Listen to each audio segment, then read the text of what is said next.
Thought Leadership from PwC's National Office.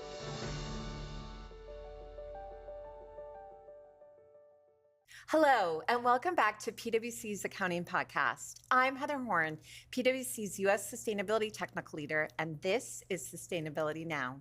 Today, we're focusing on the evolving landscape of sustainability reporting and standard setting. We'll explore how companies are managing the complexity of multiple frameworks, the progress towards simplification, the growing role of transition plans, and what the future may look like with technology-driven solutions. And since we're recording here at New York Climate Week, we'll also touch on some of the key themes and takeaways we're hearing from the events this week. For this discussion, I'm so excited to be joined by Mardi McBrien, a Senior Director at the World Business Council for Sustainable Development, or probably better known to you as WBCSD. Before we get started, just a quick note. If you'd like to watch the video version of this conversation, you'll find a link in the show notes. So with that, welcome, Mardi. Hi, Heather. How are you? So nice to have you back. And Mardi, so exciting that a year ago you were here with us, and things have changed a lot for you over the past year. So can you tell our listeners what you're doing now? I certainly can. So I'm calling myself a reformed standard setter, Heather. So I've recently joined WBCSD, as you said, as a senior director, and now I'm looking at corporate performance and accountability. How do we drive transition? How do we think about building sustainability into BAU across all systems, breaking down the silos, and then what that looks like for disclosure, evaluation, accountability. And Mardi, I think for many of our listeners, they'll know the acronym WBCSD, particularly probably in the context of the GHG protocol, if nothing else. But I think for many of them, it's one of those acronyms they know, but maybe don't fully understand the breadth of what WBCSD is doing. So before we get into specifics, can you just give a little more background? Sure, Heather. Well, I'll start with it. PwC is one of our members. We have over 250 members at WBCSD, all large corporates from right around the world, working together to move forward this agenda on climate, on sustainability, to a much better world, if you like. And so we were 30 yesterday. We celebrated our 30th birthday. Oh, congratulations. We were set up at Rio as part of the Rio conventions. We were an outcome of that. And so for 30 years, we've been working for solutions, like you said, the GHG protocol, and how we bring business together and work with business to raise up the floor, if you like, and drive meaningful action right across the world. Wow, it's exciting and ambitious. It is, but working with such great companies and firms like yourself, I mean, that really gives us the superpower, if you like, to be able to do that and really, accelerate the change that we need. Yeah, very exciting. So if I take a step back and if we think about your background, you've been involved in sustainability reporting, standard setting for years, many years. After being a lumberjack, which maybe you can briefly talk to our audience about. People are always interested in that. So as you engage with companies, what are you hearing from them? So as a reform standard setter, Yeah. okay, so I set standards, and I realize this, which is something now I think about, just ages me really badly. But I was a standard setter for 15 years. So I was the first person in the world to be talking about climate as a material risk, as a full-time job. And now, sort of we come out the other side, right? We've set the standards, we've developed the frameworks, we've put the organizations, we've put sort of some of the infrastructure in place, if you like, to do that. And for me, it was time to go and, I guess, bring them to life, because you can have perfect standards, Heather, absolutely word perfect standards.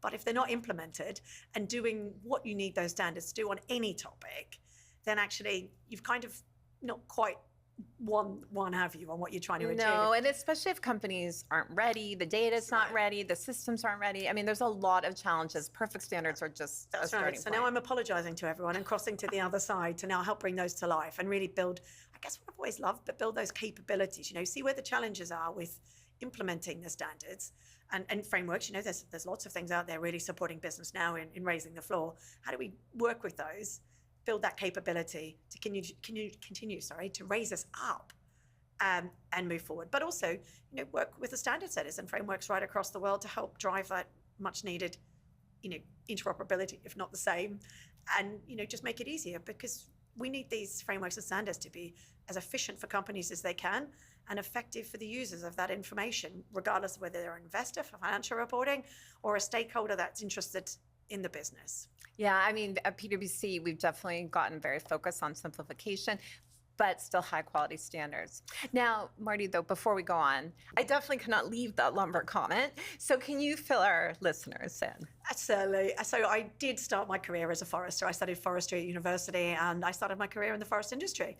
And I did get my chainsaw license, Heather, and I remember my second year at university, we actually had to learn to use axes and sharpen our axe and actually go out and chop down our logs. We did all sorts of great stuff. I remember studying forest machinery, and actually we had to go and walk out through forestry coops, they call them, but forest harvested areas, and actually look at different bulldozers, a D8 or a D10, and actually look at them in the trucks. And I used to get quite excited about like a machine lifting across logs, and the idea of still the noise of a chainsaw does turn my head and make me look where it is. But it's a great foundation actually for standard setting and coming into this environmental space, because if you think I've been standard setting for 15 years, I'm quite old now. So back in the day, measuring gas emissions, we actually climbed the stack of the particle board factory and had to put something in and go, right, these are the gases, that's the smoke. Right, what do we need to the board going in to do it? Or I had to walk those big areas of Australia and actually put down quadrants and look at biodiversity on the ground and see what was there, right? So I actually had to get hands the dirt on under my nails, right? Yeah. So and technology's changed a lot since then, right? So you don't have to get quite so dirty, but it does give you a good understanding that when you are setting standards, what is possible for business and what information we kind of need to actually make it decision useful, if you like. And that's a real, I think, important part of standard setting now, is actually making sure you've got the right, most important information for decisions in this sort of sea of data that you can potentially collect on some of these things. So yeah, it was a good foundation, but gosh, a long time ago now, but something I'm still, if there was a job in forestry now, that was the right one for me, I would not hesitate maybe to go back. Forestry conservation, given where we are today. Yes. So yes, and I always bring this up because I find it so interesting, because I, as our regular listeners know, came from a power and utilities background, auditing power and utilities companies. So again, it's coming at it from a different direction, but definitely different types of backgrounds, I think, all coming together to improve the quality of data and sustainability reporting. I mean, without those backgrounds, I think that's what makes sustainability just such a brilliant place to work, actually, because it is like this big melting pot, and we need it to be this big melting pot of backgrounds and ideas and different even thought, thinking. The bigger it is, that pot, the better the solutions to the transition are going to be, right? Because we need all the brains. If we're all just groupthink, then we're not going to get there, are we? No, and I guess, Marty, so I asked you about companies, and we started to talk a bit about simplification and high quality standards. And so when you're talking to companies and working with companies, how are they feeling about the current state of standard setting and sort of the feasibility of some of what they're being asked to do? Yeah, I think this is a really tricky time, I think, for companies in reporting, because we've had more than 20 years of voluntary reporting, whether that been through CDP or GRI in the early days to just somewhat regulated, GSG emissions and annual report. We've gone from sort of very voluntary to what now is a very sort of feeling like a very compliance landscape for reporting of sustainability information. And so with that, everyone's going, what do I do? There's still lots of framework, we've worked on harmonization, but there's still a lot more to be done, right? So for companies, they're like, what do I need to do? How do I do it? Compliance says this, focus down on compliance like this, maybe putting too many blinkers on, down on compliance like this. What do I do? How do I make sense? It's cost me a lot of money. And really thinking about, and this is where I hope I can add value to this space as once a standard sort of now on the other side, is sort of taking that step back and going, okay, what's my story? What story am I trying to tell as a company? You own your story, right? And then what frameworks and standards are out there to help me tell that to the stakeholder I needed to tell them to in a way that is most meaningful for them. And actually, some of the other stuff might be noise that can be stopped, and really thinking about the right way to be telling that story, because not everything has to be thrown in a big annual report and account or the 10K. Not everything has to be there, right? We're hiding I actually had a regulator the other day call annual reports becoming a bit like The Hobbit. And I wasn't sure if that was the length of them or the content of it, but it's basically maybe both, depending on what your literary tastes are like. It could be either. Yeah. But they are becoming, quite hard to find the really important stuff. So, I think this is a really important moment in time, actually, for preparers of reports to actually stop and have a think about what they're doing and why they're doing it and where the value is, and making sure that what they are doing is getting them value from their stakeholders or their investors or the key audience they're writing them for. But so Marty, it's so interesting to me because I've been recording a number of podcasts this week during Climate Week and focusing on standard setting developments with GHG protocol, which we mentioned, ESRS developments, and just the broader landscape of reporting. And I think for so many companies, they're so focused on, I have to do this, I have to do that, I have to do this over here, and I have so many requirements that this concept of taking a step back and saying, what is my true message, I feel like comes up at the end of every podcast, but it's not maybe front and center for companies. So how are you finding when you're interacting with companies and trying to think about how to help them, their ability to focus on that in this compliance-oriented environment? This is really hard right now because I think everyone's sort of letting very hard into the ESRSs, right? If you were a European company or globally and thought you were going to be affected before the omnibus announcement, then you lent in really, really hard. And now you've come back and it's just created that bit of uncertainty, if you like, in the market. And not quite answering your question yet, but we are seeing that people are still leaning in. They are reporting. Money is moving. This is still all going in the right direction, right? Despite all that craziness out there. But the sort of advice I am giving is what's most material to your business. Start with what's most material. Sometimes just don't, you need to ignore some of this noise out there. You are required to report what's most material. So do that as the starting point, right? Because that's where your fiduciary duty is. That's where the legal challenges are going to come, right? And then build it out from there. But again, we're hearing all sorts of challenges around what is material.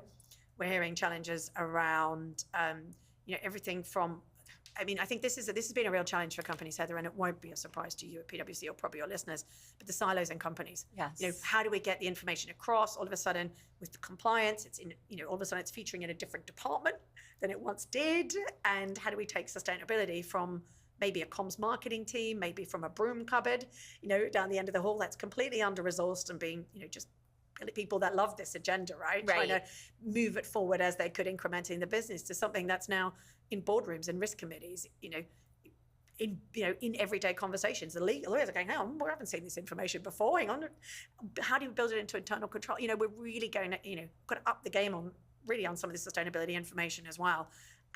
So I think it's trying to help people work through, bridging that silos, understanding that this, the transition plans actually should be just business as usual. It should just be part of your strategy. It's how we can't be creating more silos, right? This is the time where we have to be bringing it all together and integrating it into business as usual, like every other issue that a company deals with. Yeah, it's interesting though. So if I just take a step back and if I think about a US company maybe to start that's required to report in California, so is going to be reporting GHG emissions, and then they're going to be doing some type of reporting of climate related risks.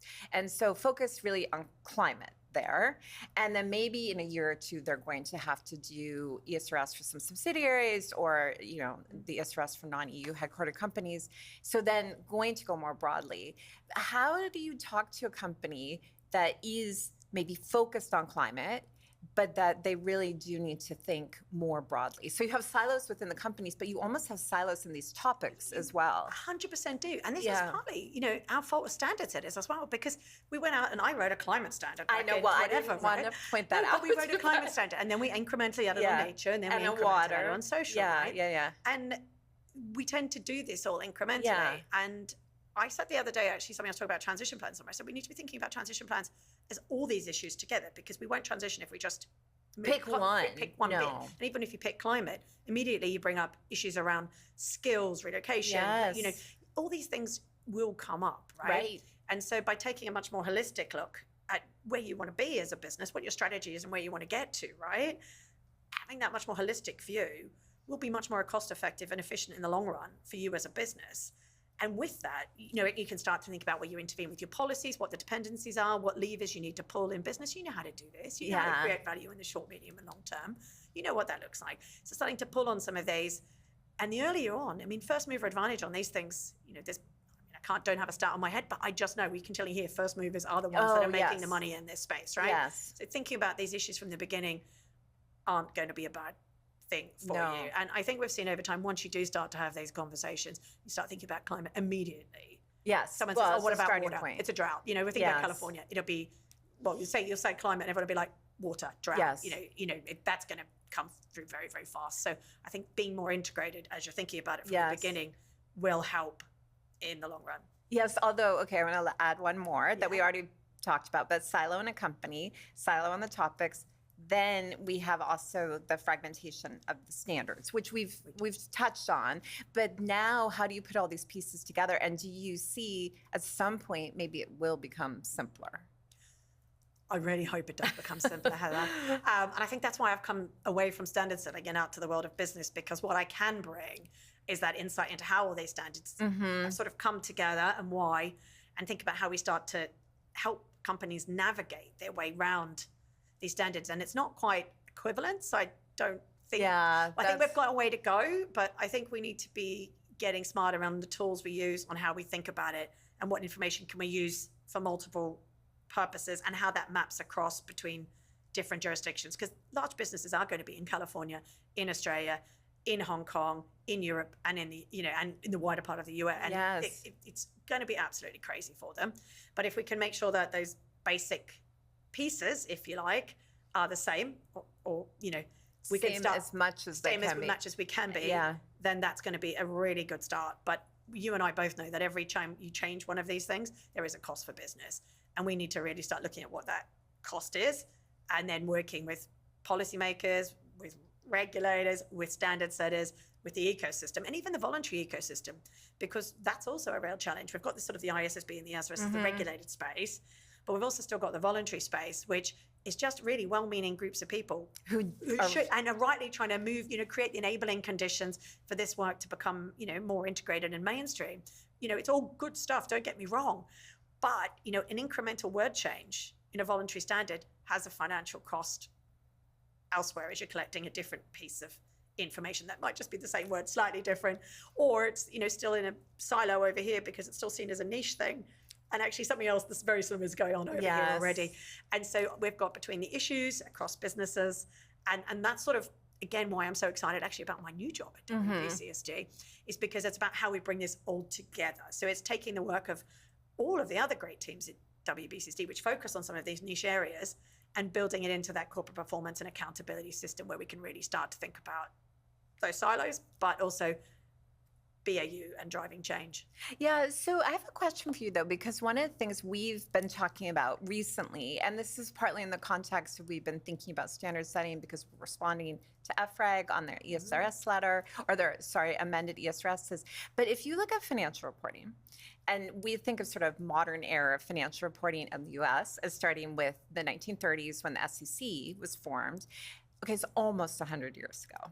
And so now it's like, I know you've been working on standards for some time, but for many, many companies, it's like you've compressed 100 years into 3 years or 5 years. And I think sometimes standard setters have a challenge of thinking that it is as robust infrastructure, and that you do have the knowledge and capacity that you have in this 100-year developed financial reporting world, also in sustainability reporting. So how do you build the skills of the companies, have standard setters recognize that we're not going to accomplish 100 years of progress in 2 years? I mean, it's a lot of challenge there to think about. And again, I feel like if you are focusing on helping companies navigate this is a real challenge. It is about building those enabling conditions. It really is. I think because the challenges with sustainability reporting, we don't have 100 years. Yes. Right? And I think that's a really fair point. We don't have 100 years, but in saying that, it does take a while to build skills and capabilities on all of these things. Build in the resources, have the resources, because we're almost asking you to put sustainability.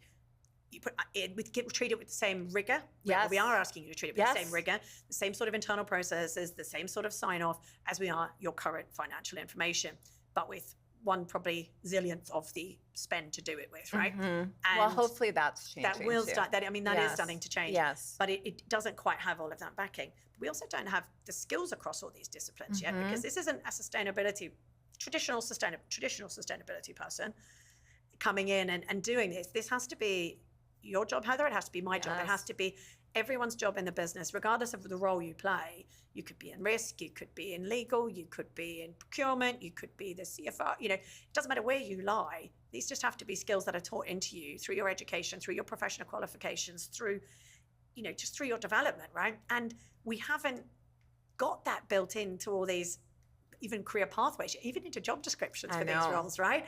And so we're all sort of running, building, flying, learning as we're going.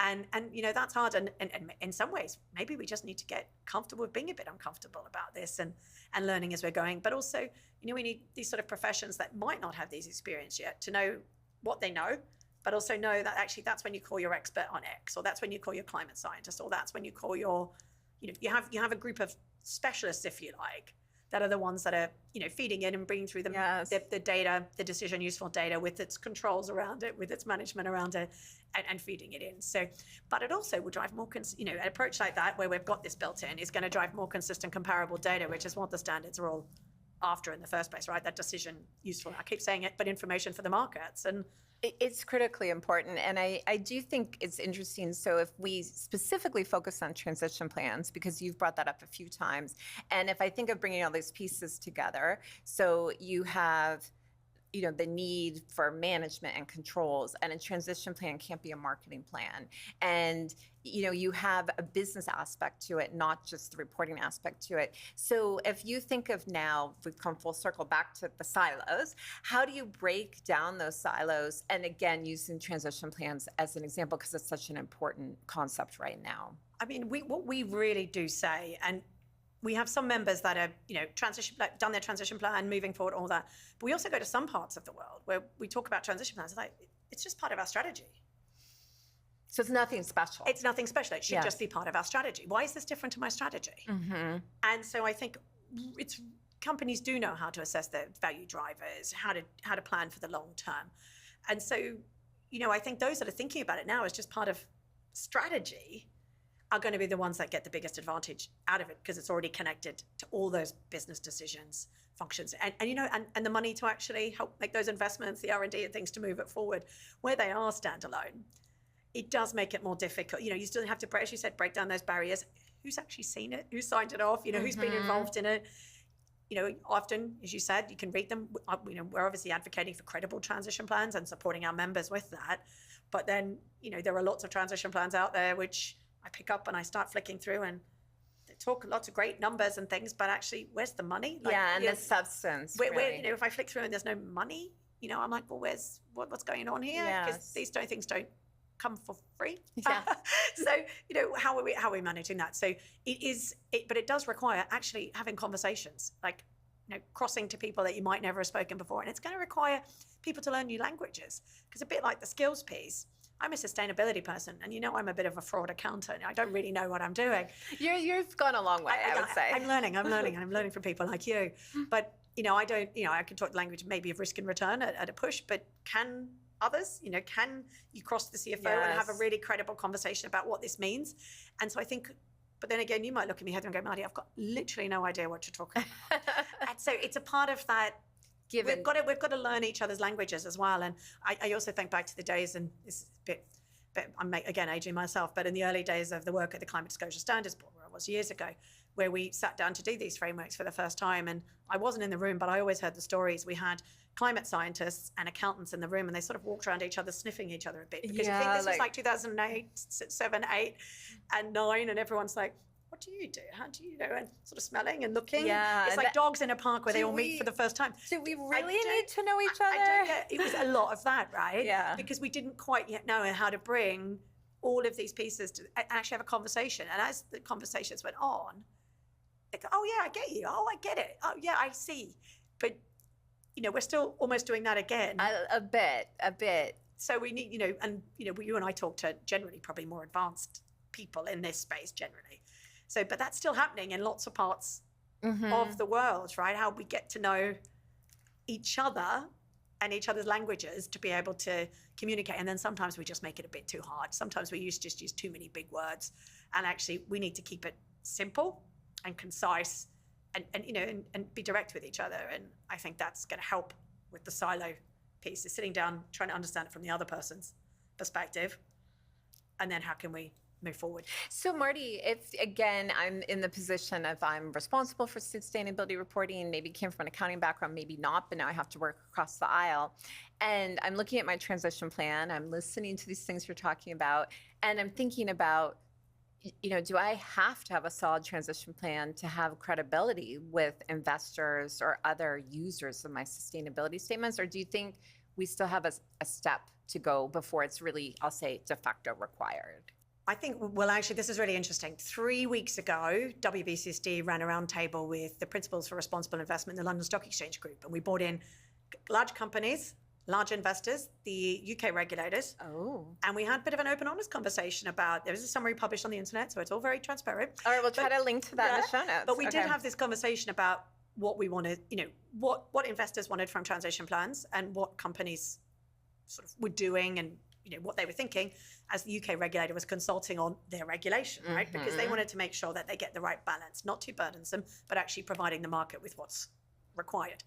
And it was quite a good conversation at the end, because it's, even investors were saying, well, we want you to have a transition plan. It helps credibility. It's great, but we don't, it can be a separate document, as long as the key bits are in the main report. Don't go overboard. This just has to make sense and tell the story. So it was a really, I think they want it by the market. I think it does add credibility, but it doesn't have to be a standalone document. It can be incorporated and it can be done your way, is what we heard, as long as those key pieces of information that are decision useful for them are in the right place. Well, and it sounds like, if I loop back to what you said before, actually integrating it better in your business strategy is ultimately what the goal is anyway. That's what they're looking for. They're looking for this to be integrated. And I think at the moment, and it's again just the way these things have evolved, right? Transition plans were set up as a voluntary sort of approach to help start to create those market dynamics and have those regulatory conversations. And they're sort of going up in, the market practice is there. The regulators are sort of going, actually, this is quite, this is a good way for us to move forward, help us, set against, we're here in Climate Week, as you said, everyone's talking about their nationally determined contributions from the countries as they're coming forward leading up to COP30. Are we going to get them? Are they going to be credible? Are they going to continue to move us forward or not? And I think when we're thinking about those, you will need good, credible corporate transition plans in place to deliver those government commitments that they're making to the world on how they're going to transition. So you may see more regulation or at least directional towards regulation going forward. So let me ask a question I have to ask, because we're sitting here in New York, and so in the United States. And so if I'm a company coming from a US perspective, and I can see the importance of this broadly, but also we have the current environment in the US, is this something people are even talking about, as sort of bridging someone's own transition plan with what might be going on more broadly in the political or otherwise environment? In some ways, this is just your scenario analysis, isn't it? Like what you do every day in your business anyway. You're looking at different scenarios for the future of your business. And you can look at them with or without climate and sustainability in your scenarios, or you can take them out, but you'd also have the political context in your scenarios. And you'll work out the best way for you to continue to create value for your shareholders, and they will reward you for that or not. And they will have a conversation with you about it if they don't think you're doing enough or the right thing. But you can also ask them if they want one.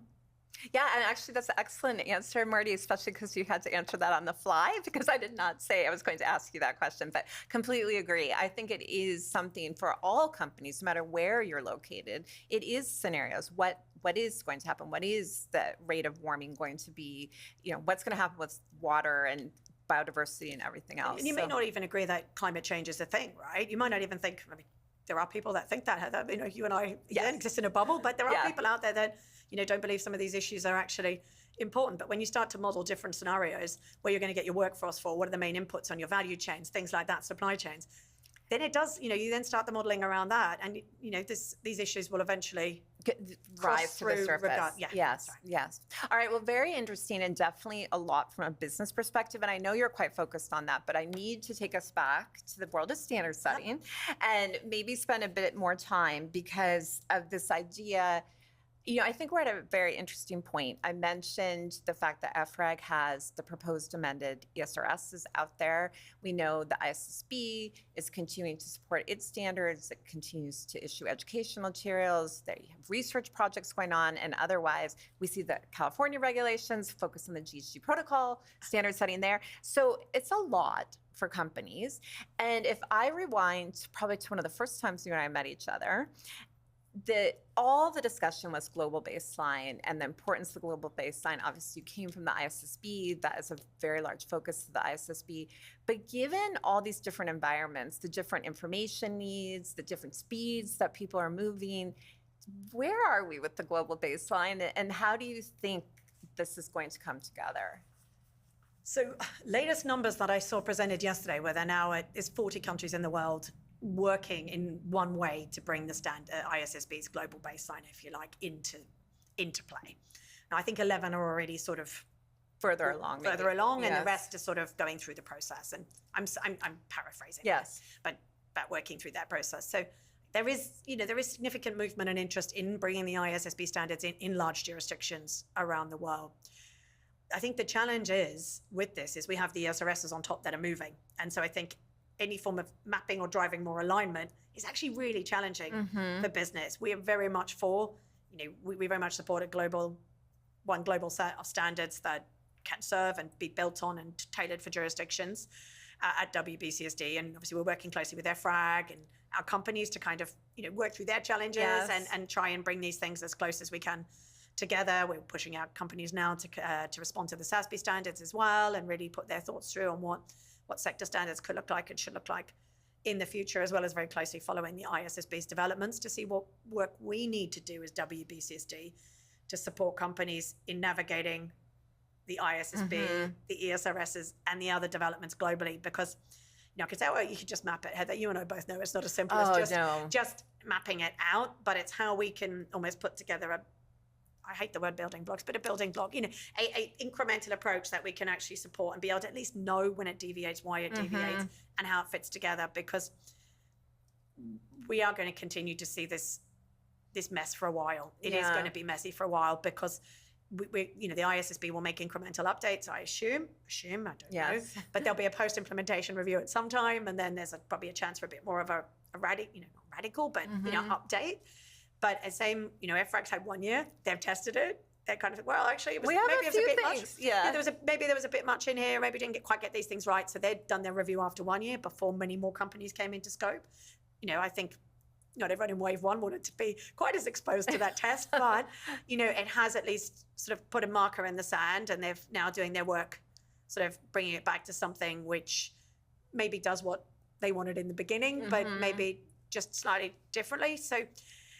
It's not easy, but we are, still want a global set of standards. Our companies are global, and so the greater we can drive that consistency, again, it comes back to efficiency, access to markets, lower. It's just so much easier for everyone if we back a GHG protocol that everyone can use, have a global baseline of standards for financial materiality, and then impact is a build that's again globally harmonized. Yeah, it's very interesting because, you and I have talked about this before, where we see differences in the standard, where we think they're trying to say the same thing, but they're different.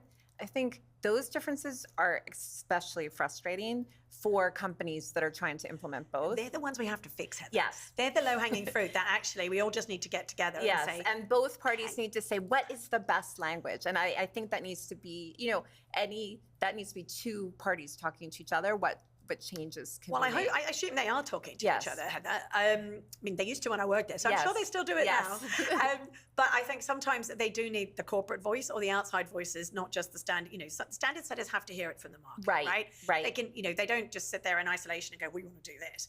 They're all both market led, right? Or maybe in Africa slightly with policy, policy behind it, but still they're very interested in what the users, just broader group of stakeholders. That's right, but it's market led, right? Yes. So they need to hear from the market where these changes are. So it actually may fall down to you and I, Heather, and others to actually be leading that charge on where we see them as the same-ish and why they differ, and making that really clear in basis of a conclusions document. So people are really clear why that decision was made to differ from the others, but they're very aware of the financial implications of that as well. Yeah, but then the other question that we've been talking a bit, and I'm just interested in your perspective, is that we've talked a bit, it's relative infancy of sustainability reporting, recognizing, I know there's people like you who have been focused for quite some time, that in some ways having more parties focus on how we can make this reporting better, whether that's, I was talking to someone at our firm who's on one of the GHG protocol, one of the technical working groups, 90 members or so. And so, it's good to have all that many people, ISSB, FREG, like there's a lot of people trying to solve the problems, but then it does seem like it's parties like you, the corporates, users and others that then need to say, okay, it's great you all thought, but now let's try to see the best of all of these to come to a reporting environment. So that's what I love about this, because when you've got PwC, WBCSD, all our big brains on this, right? We need to grow it up really quickly. We need to mature it. We need to bring it together. Yes. And we need to do it much, much faster, unfortunately. So we need to go in that direction. But with these big thinkers, like we said earlier, that big melting pot, you get those market enabling conditions. Yes. You should know what works. I did hear the other day, it was either the IASB or the ISSB, I can't remember which one. They said, it's a bit too early. We don't have the market practice yet to be able to move on that. But actually, that's what we can do at WBCSD or with all these big brains, is we can actually develop that market practice that allows standard setters to actually set really high quality standards because we know what works and what doesn't. And I think that's the benefit of having the 90 people on the GHG protocol. You've got 90 people that have tried to do this, right? You might not in one way or agree with what they're doing, but yes. Just in saying, having loads of great brains, almost crowdsourcing and thinking about solutions, whether it be solving the greenhouse gas protocol or decarbonisation of a country, we need as many brains on this stuff as we can. And so that marketing enabling conditions allow us, and those test, sandpits, if you like, on various different approaches will allow us to, hopefully when we get to the point where people can set formal standards, they could be much, much high quality and feed straight in without that 100 years of development. We have switched to your point earlier, we don't have time for. All right, so one more sort of philosophical question, and then maybe we'll look ahead. So you mentioned the global baseline, and then, from a financial perspective, and then we can bring impact on top. Impact and financial risks are quite interrelated. And so how does WBCSD think about this, that you do have some standards that are focused only on financial risks and the needs of the users, the general purpose financial statements, and then obviously we've talked about ESRS, but you have still GRI as well, and companies that are focused on impact. So do you see those being married? Do you think there's role for both? It's fine if this is something you need to think about some more. Absolutely. I mean, this is something I always think about, Heather, because I think both sets of information are important to different stakeholders, right? And that comes back to who you're telling the story to and what tools to use, right? So if you're a regulator in Europe and they say do both, you follow the regulation, right? Right. You do both. But you might still follow the regulation and find out there's still information over here that might be wider impact or dependence, if you want to call it that, wider information that you need to tell to somebody else. It might not be the most important information to the business, but it might be important information to stakeholders of the business. And so I think about how you want to tell that and the most appropriate way to tell it. And this is where I think people need to get the balance right, because a bit like that Hobbit piece, not everything needs to be in one place, right? And this, there is a space for all of this, right? Because we know it's about almost social license to operate for a large corporate. This information needs to be out there in the right way. But not just all, not all mixed in together, right? Because that is going to hide the most important information for the key stakeholder, regardless of who they are. Right. Yeah, I think this concept of obscuring material information, we don't really talk about as much in financial reporting. I don't think people are reporting a lot of non-material information maybe, but obviously for sustainability reporting, this is actually a key thing for companies to think about. And it's been something that I think everyone didn't do it deliberately. Everyone just wanted to try and do the right thing. Say more and more. We're doing all this stuff and it's all great and providing lots and lots of information. We don't have lots of great actual number data points yet in sustainability either. So a lot of it is right. And you don't have a balance sheet, and so it's not all in one place. So everyone's kind of just working out how this all works. So we are going to see, I think it is going to be challenging, but I think it comes back to the whole materiality point. Europe uses the language double materiality. I think I've always thought of it more as dynamic materiality and something that is an impact. May Ultimately, one day actually find itself on your balance sheet. So it's about knowing that it's in that sphere. And, I'm doing some work at the moment because as I've come in, everyone's like materiality mindset. And I always think about it. And I know we're on a podcast, so I need to talk about it, not use my hand. But think about it like a cone that a dog puts over the, when they go for an operation, they come back with a cone over their head. I feel like we've done a bit like that with materiality. We've gone cone on, what's compliant, do that, rather than going, what is going on in the big wide world at the moment that might affect my business?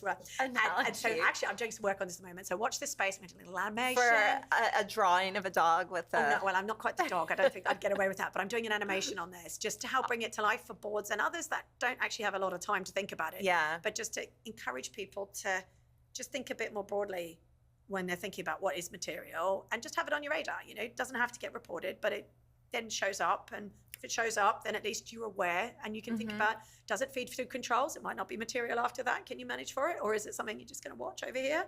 Or it might be really important to the stakeholder down the road from your big factory. So how are you know? Yeah. And I think then this goes back full circle to integration into your business. So it all comes back to that's sort of the, the golden key. The Holy Grail. It's That's a holy the grail. term I was looking for. The Holy Grail is of all of this. It's almost that, and I'm only 10 weeks into my job, so I might get sacked, but it is almost that the World Business Council for Sustainable Development doesn't need to exist because the work is done. This is integrated into business, and the challenges have evolved enough and we can move on. We are nowhere near that even after 30 years, I'm sorry to say. Maybe we're needed even more than we were 30 years ago now. But, I think this is where we need to go. It's the corporate performance and accountability system at its best, fully integrated. So on that note, when you're talking to companies and your own organization and standard setters, what's some of the key messaging that you would want them to take away? And obviously there's different parties there, but kind of bringing that together. Tell your story. Don't be led by the frameworks and standards in the market. Use those as the tools to help you tell that in the most efficient way to the right audience. All right, well, that's a great message. I don't think I can ask a question to follow that, but I will take a step back and ask a different question. Oh, well, no, I warned at the beginning that I was going to be asking. I'm not sure you picked up on it, but I know you're attending a number of events, and we're relatively early in Climate Week, but just curious from your perspective, key themes or differences, that you've seen compared to the past few years, anything that you'd highlight for people who can't be here? There's 100,000 people here, Heather, this week. There's 100,000 people that have come to New York to talk about climate change. That's a lot of people pulling in the right direction. I mean, that is fantastic. That's a first sort of observation from me. When I hear what our companies are doing, it's business as usual. They see this as a competitiveness angle, and everyone's just moving on. Everyone's sort of putting their head down, ignoring the noise, if you like. Can I say that here in the US? Ignoring New York? Yes, ignoring you're allowed the noise. to say that. Yes. Ignoring the noise. And, even with all these reporting challenges we've talked about, everyone's just head down. What do I need to do? It makes sense to us, and we're going to continue to move forward on that. And I think that's been really refreshing because I wasn't sure how that was going to play out, whether it can continue, but it's going in that direction. But also the money's moving. And I think that's the other piece that we really got out of our council meeting yesterday was investors in the room where money is still moving in this direction, and it's more than ever financing this stuff. So it is paying off for those that are continuing to go in that direction. And I think that's the most important thing because I think the message is people are going, well, everything's going to stop and come backwards. It's not. No, it's not. I don't think you can. Everyone is still moving. Asia is streets ahead in places, right? Really moving. I got this stat the other day. Someone told me and I was like, well, no, but then it's actually true. 25% of the world's cars are now plug-in. That's a huge number. I know. And, when you get in standard setting, sometimes you miss these actual real developments in the world, right? So there is a lot of good things going on right across the world. And sure, we need more, but I don't think we should forget that when these times are tough and the headwinds and the tailwinds are all kind of circling around us, look at what you can do and take that step and keep going incrementally in the direction you can because it will pay off. Yes. That immediately came to mind that in some cases, take the subway instead of your plug-in car. It will still be more efficient. That's right. We are here in New York, so it's an apt analogy. So maybe final thoughts, Mardi. I almost wanted that to be the last question, but just final words of wisdom for our listeners or any points that are top of mind for you that we didn't focus on today. I guess with this one, Heather, I think my last points were probably some of the better ones on this. Let's be honest, because you just need to get on with it, right? We just need to keep going and do what you can. But also, don't just look and solve for now, because, there's headwinds and tailwinds. We've been through this before. They circle around and then they clear up and then they come again in different ways. And I think we just need to hold tight, right? Sit tight in these and move forward and out them. But also, reporting is going to keep changing over the years. It is going to mature. And I always like to, now I start joking around, what's the future of reporting? It's like, you guys are going to be sitting that, right? It's, what does this world look like? And I'm almost joking, and I don't have a TikTok account, so don't go looking for my TikTok account. But the world, sustainability information is not going to be communicated as it is today in 5-10 years time from now, right? Even this whole conversation we're having now about, is the annual report, is it going to be a sustainability report, what is it going to look like? It's something completely different. Something completely different. And so, keep moving forward, keep experimenting with how you're doing this and how you're getting that information to people, because we sort of touched on it earlier about the language, but we need to be keeping it simple. If we are, go beyond reporting, it's about information and information driving change, right? Reporting is just a means to an end. It's how you tell your story of all the great work you've done to the stakeholders that need that information, whatever type they are, right? So keep experimenting with how you're doing it. Keep it simple, keep the language clear, and just, don't let, I guess, no in some cases be the answer. We need to keep working on different ways. And when in doubt, I'd listen to this podcast because I'm always inspired when I listen to it, but there's so many great ways of finding information out nowadays and thinking about this stuff. And so, I don't mean to go off, but I'm really hopeful, right? Everything I see and hear this week, everyone has just inspired me with something else so far. So, I think we just got to crack on, hold on tight, get uncomfortable a little bit with being uncomfortable, and maybe cross our fingers, hope for some luck. But in all truth, I think it is getting a bit clearer. You and I maybe are too in the detail of standards, Heather, but I think it is going to get better. It is going to get better, and we just have to hold on for a few years while we get through this messiness. But like accounting standards, like that 100 years, it will be years, not not a century. But no, and okay, we have to end now that you said you're hopeful. So Mardi, first of all, congratulations on your new role. I'm so excited for you, and I'm excited for everyone you're going to be able to help in this role. And it's always such a pleasure to talk to you. So thanks so much for joining me today. It's a pleasure, Heather. Thank you. All right, thank you. And to our listeners, as always, thank you as well for listening to us today. To make sure you never miss any of our episodes, please make sure to subscribe on your favorite platform. And I also encourage you to subscribe to our newsletter at viewpoint.pwc.com. Thanks again for listening.